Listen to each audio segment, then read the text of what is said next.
రాష్ట్రానికి red alert ప్రకటించింది వాతావరణ శాఖ. రానున్న 3 రోజులు అతి భారీ నుంచి అత్యంత భారీ వర్షాలు కురిసే ఛాన్స్ ఉందన్నారు అధికారులు.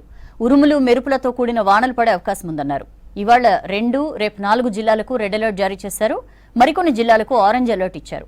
హెవీ రెయిన్ అలర్ట్ తో ఎలాంటి ప్రమాదాలు జరగకుండా ముందస్తు జాగ్రత్తలు తీసుకుంటున్నారు అధికారులు.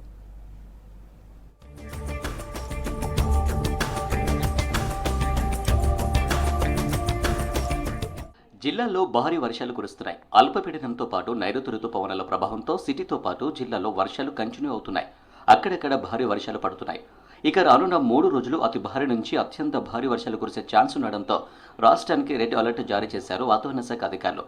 అప్రమత్తంగా ఉండాలని సూచించారు. ప్రస్తుతానికి వాతావరణ పరిస్థితులు చూసుకున్నట్లయితే అల్పపీడనం ఒకటి ఉత్తర బంగాళాఖాతం ఆ సమీప ప్రాంతాల్లో కేంద్రీకృతమై ఉంది. దీని అనుబంధంగా ఉన్న ఉపరితల ఆవర్తనం 5.8 కిలోమీటర్ ఎత్తున కొనసాగుతుంది.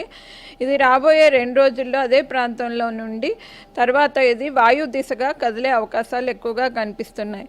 మాన్సూన్ ట్రఫ్ అయితే చూసుకున్నట్లయితే అది జైసల్మేర్ ప్రాంతం నుండి లో ప్రెషర్ ఏరియా వరకు కూడా ప్రస్తుతం కొనసాగుతుంది. విండ్ షియర్ జోన్ ఒకటి 20 degrees నార్త్ వద్ద కేంద్రీకృతమైంది. ఇవాళ పలు జిల్లాలకు రెడ్ అలర్ట్, మరికొన్ని జిల్లాలకు ఆరెంజ్ అలర్ట్ ప్రకటించారు అధికారులు. ఖమ్మం, భద్రాద్రి కొత్తగూడెం జిల్లాలో అత్యంత భారీ వర్షాలు కురిసే ఛాన్స్ ఉందని హెచ్చరించారు.